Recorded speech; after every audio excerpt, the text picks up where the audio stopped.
오늘 우리에게 주신 하나님의 말씀은 신약성경 베드로전서 1장 15절에서 16절까지의 말씀이 되겠습니다. 제가 가진 성경은 신약성경 376면에 기록되어 있습니다. 신약성경 376면에 기록된 베드로전서 1장 15절 16절입니다. 이 기록된 계시의 말씀을 봉독하는 중에 살아계신 하나님의 음성을 모두 다 함께 들으실 수 있기를 바랍니다. 하나님의 말씀입니다. 오직 너희를 부르신 거룩한 이처럼 너희도 모든 행실에 거룩한 자가 되라. 기록되었을 때 내가 거룩하니 너희도 거룩할지어다 하셨느니라. 아멘. 하나님의 사람 제임스 패커 목사님이 쓰신 거룩의 재발견 Rediscovering Holiness라는 책이 있습니다. 이 책에서 거룩함을 이렇게 정의합니다. 은혜 안에서 지속적으로 성장하는 것. 그러면서 이러한 지속적인 성장, 영적 성장을 가로막는 거룩함에 대한 오해를 5가지 제시합니다. 함께 생각해 보시기 바랍니다. 첫째가 은혜 안의 성장이 언제나 분명하게 볼 수 있도록 나타난다고 믿는 오류이다. 이 거룩함은 내적이고 영적인 것입니다. 항상 외적으로 나타나는 것이 아니에요. 이런 외적 현상에 더 깊은 관심을 가질 때 잘못된 신앙생활을 하게 됩니다. 두 번째, 은혜 안의 성장이 언제나 획일적으로 진행된다고 믿는 오류이다. 거룩함은 다양한 하나님의 역사입니다. 서로 간에 거룩함을 비교하며 판단할 때 율법주의에 빠지게 됩니다. 셋째, 전문적인 종교인이 되면 은혜 안에서 저절로 성장한다고 믿는 오류이다. 거룩함은 오직 성령의 역사입니다. 직분을 갖거나 목회자가 되고 선교사가 되고 총회장이 되고 교황이 돼도 아무 관계 없는 거예요. 착각하지 마세요. 오직 성령으로 거룩함을 받는 겁니다. 넷째, 은혜 안에서 성장하면 생활 속에서 긴장이나 고통이나 여러 압박들을 받지 않는다고 믿는 오류다. 세상에 살아가는 동안 수많은 근심거리는 항상 함께 하는 것입니다. 5번째, 힘든 삶의 현장과 무거운 짐, 상처를 주는 인간관계를 떠나서 조용한 장소로 가면 은혜 안의 성장이 촉진될지도 모른다고 믿는 오류이다. 일시적인 기분은 드나 궁극적인 해결책이 되지 못해요. 아무리 깊은 산속에 가서 홀로 기도하고 성경을 읽어도 그 내적, 영적인 거룩함은 이루지 못합니다. 이것을 항상 인식해야 합니다. 성도 여러분, 중생한 그리스도인의 삶의 목적이 어디에 있다고 생각하십니까? 나는 중생의 확신을 가지고 살며 내 삶의 목적을 어디에 두고 있습니까? 성경은 명백하게 선언합니다. 거룩입니다. 거룩입니다. 이걸 잊어서는 안 됩니다. 행복, 자성치, 부와 건강, 명예 이런 거 아닙니다. 세상 사람들을 보세요. 우리가 예수 믿기 전의 삶을 보세요. 이런 것들을 위하여 얼마나 많은 시간과 열정과 노력을 허비하며 살아갑니까? 하나님 보시기에 이것이 불쌍하다는 거예요. 이것을 허탄한 인생이라 합니다. 성도 여러분, 나의 삶의 목적이 어디 있습니까? 거룩하신 하나님과 바른 관계를 맺는 것은 오직 거룩뿐입니다. 그래서 하나님의 자녀를 성도라고 부르는 겁니다. 세인트, 거룩한 자입니다. 성령의 역사로 말미암아 하나님의 자녀되는 권세를 가졌습니다. 자, 우리가 예수 그리스도 안에 살아간다, 그리스도를 따른다, 하나님과 동행한다. 그것은 추상적인 것이 아니에요. 이것은 거룩을 추구한다는 거예요. 거룩한 자로 살기를 갈망한다는 것입니다. 내가 하나님의 일을 열심히 하고 성경 공부를 하고 봉사를 하고 전도를 하는데 거룩함을 목적으로 살지 않는 사람이라면 그는 율법주의자예요. 또 하나가 잘못된 신앙생활하는 사람일 뿐입니다. 아니, 잘못된 인생입니다. 이것을 알아야 합니다. 데살로니가 전서 4장 3절의 말씀입니다. 하나님의 뜻은 이것이니 너희의 거룩함이라. 하나님께서는 구원받은 하나님의 자녀가 거룩함을 받고 거룩을 지향하는 삶을 살기를 기뻐하십니다. 그래서 성경에 보면 거룩 또는 거룩의 의미로 사용된 언어가 700번 이상 나타납니다. 이 거룩을 지향하는, 거룩함을 나타내는 삶을 성화라고 부릅니다. 성화의 교리, 매우 중요한 것입니다. 자, 우리가 십자가의 복음을 믿음으로 구원의 목적을 어떻게 생각하십니까? 성경은 두 가지를 명료하게 선언합니다. 첫째가 하나님의 자녀 되는 거예요. 중생하여 칭의로 말미암아 양자되어 하나님의 자녀 되는 겁니다. 이건 기적입니다. 오직 은혜로 되어지는 거예요. 그러나 여기서 멈추면 안 돼요. 그대로 죽지 않잖아요. 그대로 천국 가는 거 아니잖아요. 두 번째 목적은 세상에서 자녀답게 사는 거예요. 그것이 거룩을 지향하는 겁니다. 그래서 예수님께서 요한복음 17장에 보면 최후의 기도, 십자가 지시기 전에 유언과 같은 기도를 하나님의 자녀를 위하여 이렇게 기도하셨습니다. 또 그들을 위하여 내가 나를 거룩하게 하오니 이는 그들도 진리로 거룩함을 얻게 하려 함이니이다. 하나님의 자녀들 위하여 마지막 기도를 하시면서 오직 거룩함을 얻게 하소서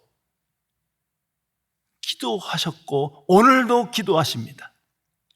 에베소서 1장 4절의 말씀입니다. 곧 창세전에 그리스도 안에서 우리를 택하사 우리로 사랑 안에서 그 앞에 거룩하고 흠이 없게 하시려고, 이것이 목적이에요. 거룩하고 흠이 없게 하시려고 하나님께서 우리를 부르셨다. 그 많은 복음의 역사가 나타난 것이다. 잊어서는 안 될 것입니다. 그런 거로 인류를 향한, 특별히 하나님의 사람들을 향한 하나님의 목적은 오직 하나입니다. 오직 하나예요. 우리는 사랑을 말하지만 아니에요. 거룩입니다. 오직 하나, 거룩입니다. 오늘날 교인들은 십자가의 복음을 믿고 또는 구원의 확신을 가지면서도 구원의 목적을 마치 죄사함으로 끝난 사람이 너무나 많습니다. 그건 시작이지 전혀 목적이 아니에요. 어떤 사람은 좀 더 높은 차원에서 하나님의 자녀다. 틀린 건 아니지만 그건 목적이 아니에요. 자녀의 목적이 뭐냐 이거예요. 세상 사람들은 화평 또는 자유평등, 번영, 이것을 말하지만 전혀 아니에요. 거룩입니다. 성령께서 중생한 자에게 이 복음을, 이 진리를 깨닫게 하십니다. 그리고 거룩을 지향하며 거룩함을 얻기를 갈망하며 오늘을 살게 하십니다. 성도 여러분, 그러나 하나님의 구원을 성화로 결정해서는 안 됩니다. 이 오류에 너무나 많이 빠져 있어요. 구원은 오직 복음의 역사입니다. 좀 더 교리적으로 말씀드리면 이미 전한 것과 같이 중생과 칭의와 양조됨입니다. 그건 오직 하나님의 은혜로 되어진 것으로 믿음으로 받는 거예요. 이게 구원의 역사예요. 성화라는 것은 이제 하나님의 자녀, 구원받은 하나님의 자녀의 인생의 과정이요 목적인 겁니다. 그런 거로 구원받지 못한 자가, 중생하지 못한 자가 성화의 삶을 추구하고 간다? 추상적이에요. 때로는 위선이에요. 불가능한 거예요. 오직 하나님의 자녀 된 자만이 거룩을 지향할 수 있고 거룩함을 얻을 수 있는 겁니다. 우리 세상에서 도덕적인 삶을 산다, 윤리적인 삶을 보면서 그것이 거룩이라고 착각하는데 절대 아닙니다. 하나님의 자녀가 되지 않고는 거룩이 뭔지도 모르고 거룩에 미치지도 못합니다. 거룩을 지향할 수 있는 그런 소원을 갖지도 않는다는 사실을 알아야 합니다. 그러므로 복음과 성화를 분별해야 합니다. 넓은 의미에서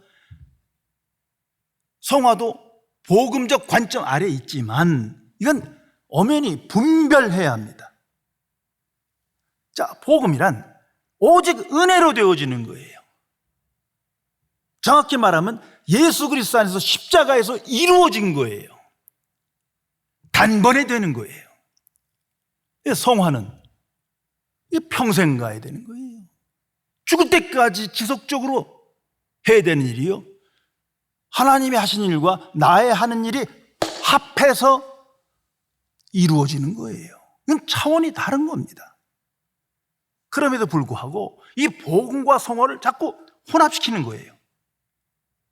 그럴 때 성경 언어로 말하면 다른 복음이 나타나는 거예요. 분명히 예수님을 말하고 십자가를 말하고 은혜를 말하고 다른데 이건 다른 복음이에요. 왜? 복음에다가 성화를 더했어요. 정확히 말하면 칭의에다가 율법을 더했어요. 이러면 가짜 복음이 되는 거예요. 이건 복음을 파괴한 거예요. 이것을 분별해야 된다는 겁니다. 이런 것이 초대교회로부터 계속 논쟁이 됩니다. 오늘까지 역사 안에서 이 성화라는 주제는 가장 무거운 주제예요. 가장 큰 논쟁거리예요. 예를 들어 한국에 참으로 교단이 많습니다. 왜 이렇게 교단이 많고 계속 갈라지느냐? 복음과 성화를 분별하지 못해서 그래요. 죄송합니다만 대표적으로 성결교. 자, 보세요. 성결, 거룩을 지향한다 이거예요. 무엇보다도 성화, 이 거룩함을 추구한다. 더 하나님의 뜻에 부합하는 것 같지만 그 목사님들을 만나서 그분들이 쓴 교리된 책을 같이 얘기해 보면 복음과 성화가 혼동되어 있어요. 그래서 복음이 실종되는 겁니다. 이 얼마나 중요한 문제입니까? 자, 그러면 성화란 무엇입니까? 성화의 정의를 먼저 우리는 생각해야 합니다. 이 성화, 영어로 sanctification이에요. 좀 의미적으로 말하면 성화됨, 거룩하게 되어진 이런 뜻이지만 그 어원은 간단합니다. 분리, 구별되는 거예요. 분리와 구별입니다. 예를 들어서 우리 성전, 하나님의 전으로 믿습니다. 하나님이 계신 곳이에요. 비록 세상에 있고 세상에서 쓰는 이런 돌과 나무와 이런 것들로 지은 거지만 구별됐다는 거죠. 세상과 분리됐다는 거예요. 그런 의미가 성화예요. 자, 우리가 이 기독교 역사 안에서 유대교를 보면 항상 쉽게 이해할 수 있어요. 유대교는 안식일을 가장 구별하여 지킵니다. 그러니까 모든 날 중에 안식일은 특별한 날이에요. 이건 구별된 거예요. 세상 사람이 보기엔 같은 날이지만 아니에요. 신앙의 눈으로 볼 땐 구별된 거예요. 그래서 안식일을 지키는 법을 만드는 거 아닙니까? 목적은 성화의 촉구를 추구했지만 결과는 하나님을 대적하게 된 거예요. 예수님 십자가에 못 박게 되는 거예요. 이게 율법주의에 빠지는 거예요. 이런 것이 있습니다. 유대교 최대의 명절인 욤 키푸르라는 것이 있는데 새해 10번째 되는 날로 속죄의 날을 의미하는 겁니다. 그 전날 밤이 되면 유대인들은 콜 니드라이라는 기도를 낭송합니다. 이것은 이미 했던 서원과 맹소를 무효화해달라는 청원이에요. 생각할수록 너무 웃기는 거예요. 그래서 우리의 서원을 서원되지 않게 하소서, 우리의 맹세가 맹세되지 않게 하소서, 이런 기도문이 있겠습니까? 그렇지 않습니까? 그럼 왜 이렇게 기도하느냐? 서원하고 맹세해 보니까 내가 지킬 수가 없는 거예요. 지키지 못하고 그 맹세와 서원에 비하면 계속 죄를 짓는 거예요. 그러니까 더 이상의 죄를 막기 위해서 차라리 이 기도를 없애달라는 거예요. 무효화시키소서. 논리적으로 말이 돼요. 그래서 이 기도와 함께 그 서원과 맹세를 무효화시키는 거예요. 이게 유대교의 중요한 율법입니다. 한번 성령 안에 생각해 보세요. 무슨 이따위 기도가 다 있어요? 어디부터 잘못된 겁니까? 성화의 교리를 잘못 이해한 거예요. 더 정확하게 하면 복음에 대한 무지입니다. 이런 건 우리 안에, 우리 주변에 널려 있습니다. 자, 이 성화는 분리, 구별을 말하는데 두 가지 차원에서 생각해야 합니다. 소극적 차원에서는 불경건과 불의한 것으로부터 구별되는 거예요. 깨끗한 것이죠. 거룩한 거예요. 세속적인 것과 죄로부터 분리되는 거예요. 그게 성화예요. 이게 소극적인 차원이에요. 적극적인 차원은 이제 하나님을 위해 구별하는 거예요. 하나님을 섬기고 하나님께 드림으로 구별되는 거예요. 분리시키는 거예요. 자, 이거 11조입니다. 같은 돈이지만 차원이 다른 거예요. 하나님을 위해 하나님을 섬기기 위하여 하나님께 바쳐지는 것. 이것이 성화의 일부분입니다. 그런데 보다 우리의 삶에 복음의 사람으로 복음적 차원에서 생각하면 이렇게 분별할 수 있습니다. 두 가지로 나눌 수 있는데 성화는 칭의와 함께 칭의 이전에 이미 내 안에 일어난 것입니다. 죄로부터 사함을 받았어요. 성화예요. 이건 단번에 되는 거예요. 이미 예수님의 십자가 안에서 하나님께서 약속하시고 이루신 거예요. 오직 은혜로 말미암아 죄 사함 받고 하나님의 의를 얻습니다. 칭의, 그러니까 칭의 안에 이미 칭의 이전에 우리 안에 성령의 역사로 성화가 시작된 거죠. 이걸 잊어서는 안 됩니다.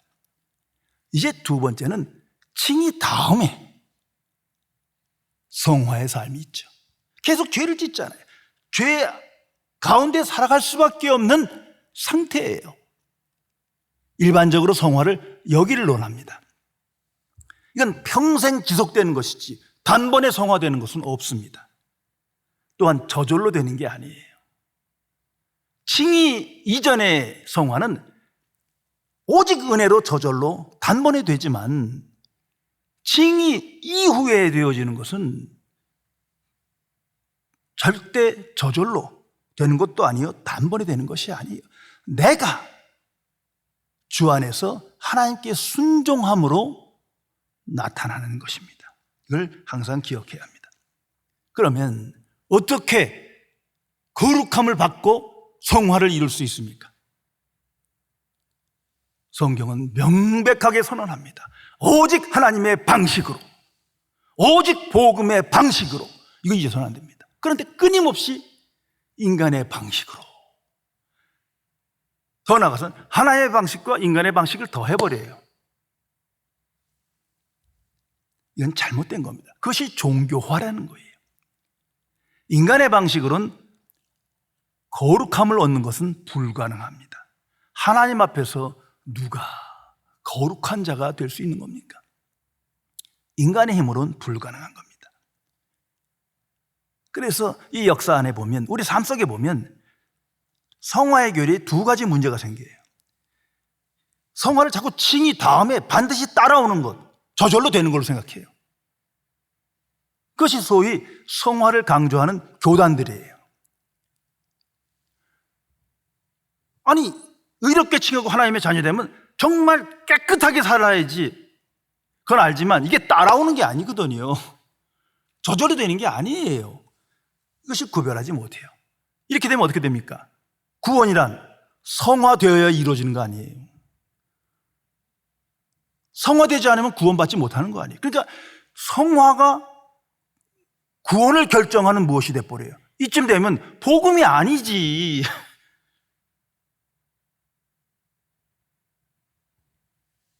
복음은 오직 은혜로 되는 건데 성화는 내가 해야 하는 무엇을 책임적인 것이 있는데, 그러면 인간의 힘과 노력으로 돼야 한다는 얘기인데 어느 누가 구원받습니까?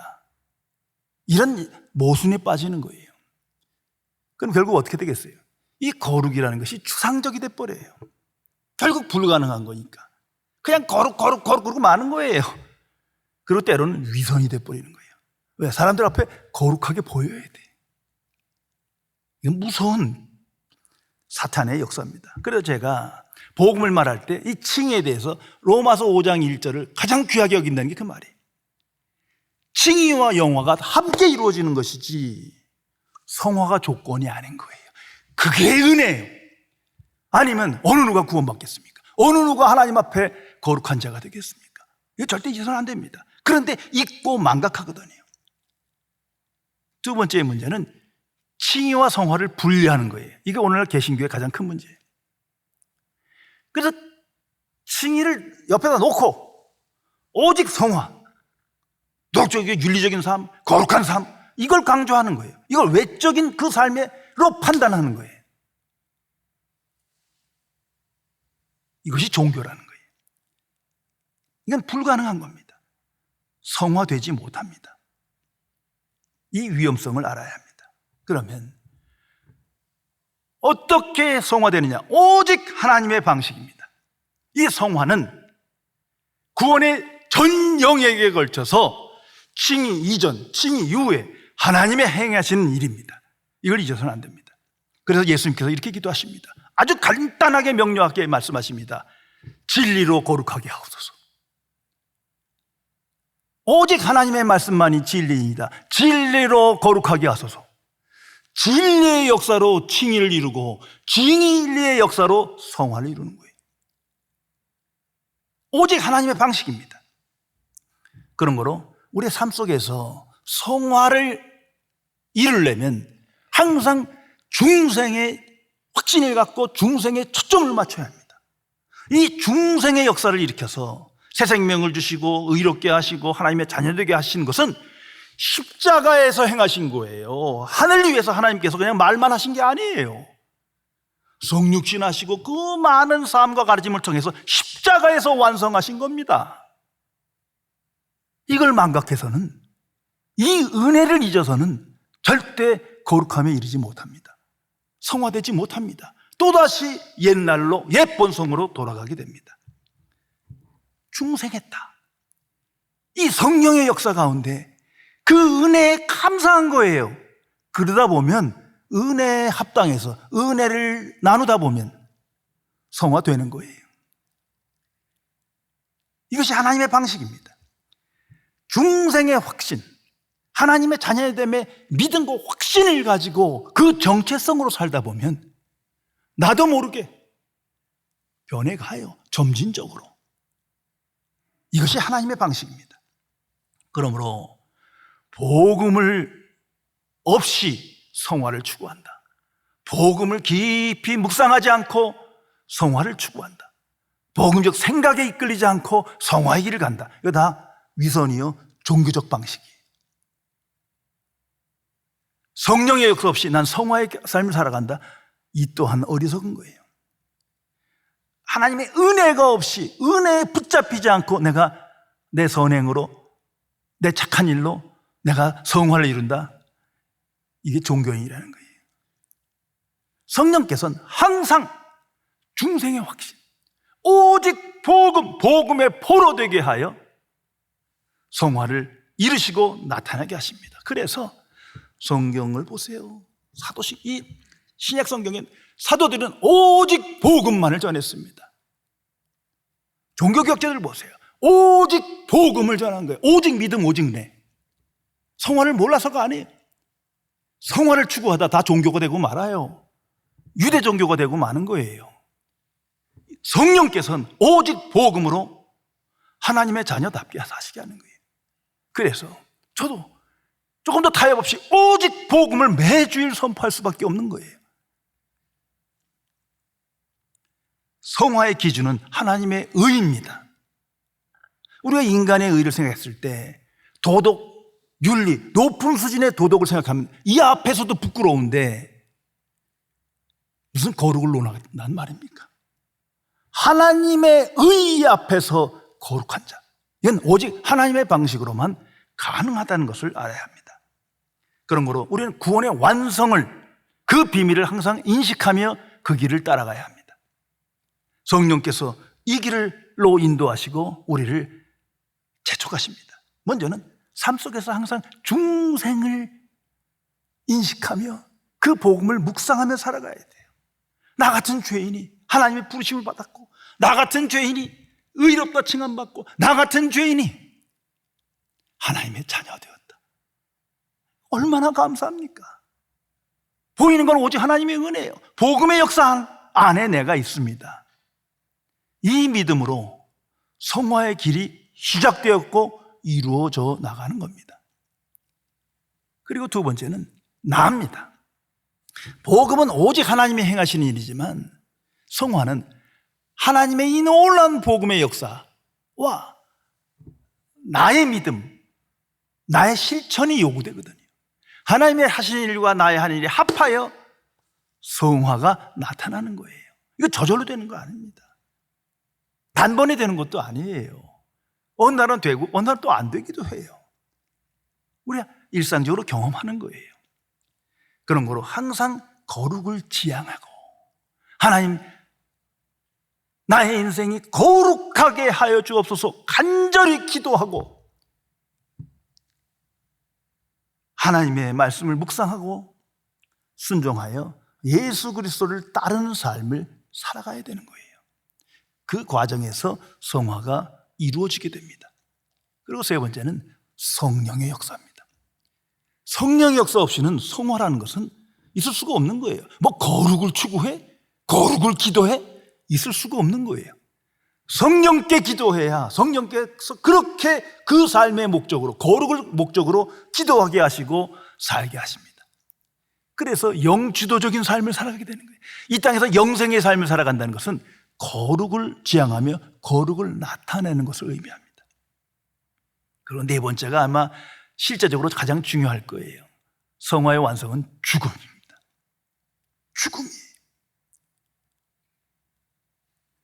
죽음만이 주 성화를 완성합니다. 많은 임종하는 사람들 보세요. 죽음만이 완성합니다.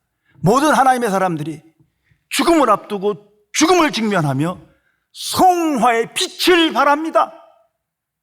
죄송합니다만 제 어머님이 몇 달 전에 돌아가셨는데 몇 년간은 귀가 먹으셔서 들을 수가 없었어요.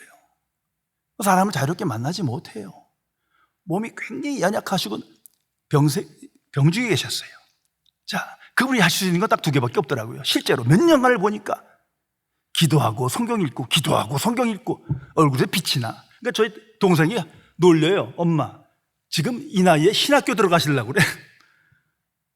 매일 기도하고 성경 보고. 아니, 다른 일을 할 수가 없어. 뭐가 들려야 하지. 움직일 수 있어야 하지. 제가 그 과정을 보면서 할렐루야 했어요. 아, 이거구나. 성화. 성경 곳곳으로 나타나지만 바로 이거구나. 죽음이 완성시키는구나. 그러고 보니까 많은 성도들이 그 마지막 임종 때, 그 마지막 시간 정말 성화의 길을 자발적으로 가더만 기쁜 마음으로, 이 모든 게 하나님의 자녀에게 허락된 성화의 역사입니다. 빌립보서 2장 12절 13절의 말씀에 귀를 기울이시기 바랍니다. 항상 복종하여 두렵고 떨림으로 너희 구원을 이루라. 너희 안에서 행하시는 이는 하나님이시니 자기의 기쁘신 뜻을 위하여 너희에게 소원을 두고 행하게 하시느니라. 이게 성화의 삶이에요. 이미 구원받았는데 구원을 이루라 말씀합니다. 성화의 길로 가라는 거죠. 어떻게? 우리 안에 행하시는 하나님이시니 성령께서 소원을 두고 하나님의 뜻을 소원케 하십니다. 거룩입니다. 반복적으로 성화를 기도하게 하십니다. 하나님의 뜻을 놓고 기도하게 하십니다. 반복적으로. 이제 그것이 내 소원이 되며 그 일을 행하기 시작합니다. 그러면서 완성되는 겁니다. 그래서 하나님의 사람 사도 바울은 갈라디아서 2장 20절에 이렇게 고백합니다. 내가 그리스도와 함께 십자가에 못 박혔나니 그런즉 이제는 내가 사는 것이 아니야 오직 내 안에 그리스도께서 사시는 것이라. 성령 충만하여 성화의 완성을 맛봤을 때 선포한 복음의 역사를 증언한 것입니다. 고대 페르시아의 우화를 하나 소개하겠습니다. 한 나그네가 진흙 한 덩이를 얻었어요. 근데 이 진흙에서 아주 좋은 냄새가 나는 거예요. 그 진흙에게 물었어요. 너는 바그다드의 진주냐? 진흙은 아니라고 대답합니다. 그러면 너는 인도의 사양이냐? 아니라고 진흙이 대답합니다. 그럼 대체 너는 누구냐? 했더니 진흙은 말하기를 나는 한덕이의 진흙일 뿐입니다. 그래서 다시 나그네가 물었습니다. 그런데 어디서 이렇게 좋은 향기가 나느냐? 진흙은 대답합니다. 나는 그저 백합화와 오랫동안 살았습니다. 성도 여러분, 오직 성령의 역사 안에서 살아갈 때, 성령께 순종할 때, 그래서 예수 그리스도 안에 있을 때, 하나님만을 소망할 때 성화의 삶이 시작되고 이루어지고 완성되는 것입니다. 그래서 일상에서 항상 기도하기 전에, 삶을 시작하기 전에 복음을 묵상해야 되는 거예요. 아니, 묵상하지 않을 수 없어요. 중생의 역사가 시작됐고 내 안에 영생이 있고 칭의의 역사가 나타났고 하나님의 자녀 되었다. 이 놀라운 은혜에 붙들려 살아갈 때 성화가 이루어져 가는 겁니다. 성령께서는 이 사실을 깨닫게 하시고 믿게 하시고 확신하며 오늘을 살게 하십니다. 그 가운데 성령의 역사로 성령의 열매가 맺혀지는 겁니다. 그래서 오늘 성경은 말합니다. 오직 너희를 부르신 거룩한 이처럼 너희도 모든 행실에 거룩한 자가 되라. 좀 의역하겠습니다. 나는 거룩한 하나님이시니 너희는 거룩한 자가 되라. 성도 여러분, 이건 하나님의 뜻입니다. 하나님이 자녀에게 요구하시는 것은 하나입니다. 거룩입니다. 십자가에서 요구하는 것은 오직 하나입니다. 거룩입니다. 그래서 하나님의 자녀는 항상 거룩을 향한 삶을 갈망하며 기도하기 시작하는 겁니다. 이게 성령의 역사가 아니면 될 수 없는 삶의 목적입니다. 그리고 비로소 깨닫습니다. 거룩한 자만이, 거룩함을 지향하는 자만이, 거룩함을 받은 자만이 하나님과 함께하며 교통할 수 있는 거예요. 내 삶의 우선순위가 바뀌었어요. 성공도, 부도, 건강도, 명예도 아니에요. 거룩입니다. 그 삶 속에서 자아가 무너지고 자기가 부인되는 겁니다. 거룩을 지향할수록 오직 천국 같게 보이지 않습니다. 천국을 향한 삶을 살아갑니다. 천국을 준비하는 삶을 오늘 살아가게 됩니다. 그리고 성령의 역사 안에서 하나님의 자녀됨의 확신을 가지고 자녀답게 삶으로 나 같은 죄인을 통해서 하나님의 거룩함이 나타나고 하나님의 성호가 거룩히 여김을 받으며 하나님께 영광 돌리며 천국으로 들어가게 되는 것입니다. 기도하시겠습니다. 전지전능하신 은혜 하나님, 하나님이 보시기에 이처럼 미천한 죄인이여 구제불능한 벌레 같은 인생이건만 오직 하나님의 은혜로 말미암아 믿음으로 하나님의 자녀 되게 하시어 이 복음의 비밀을 깨닫게 하시고 성령 안에서 성화의 삶을 살아가게 하심을 진심으로 감사드립니다. 오직 성령의 역사 안에서만 거룩함을 추구하며 거룩함을 받으며 성화를 완성할 수 있음을 확신하며 이 어두운 세상에 중생의 확신을 가지고 하나님의 자녀된 정체성으로 자녀답게 살아가는 모든 주의 자녀에게 복을 내려 주옵소서. 우리 주변에 이 놀라운 복음의 비밀을 알지 못하고 세상 속에서 허탄한 인생을, 험한 인생을 반복하는 불신앙의 사람들이 있사오니 성령이시여 우리 안에서 복음이 나타나며 거룩함이 증거되어 그들 모두를 하나님께로 주께로 인도하는 구원의 역사가 나타나도록 함께하여 주옵소서. 우리 주 예수 그리스도의 이름으로 간절히 기도드리옵나이다. 아멘.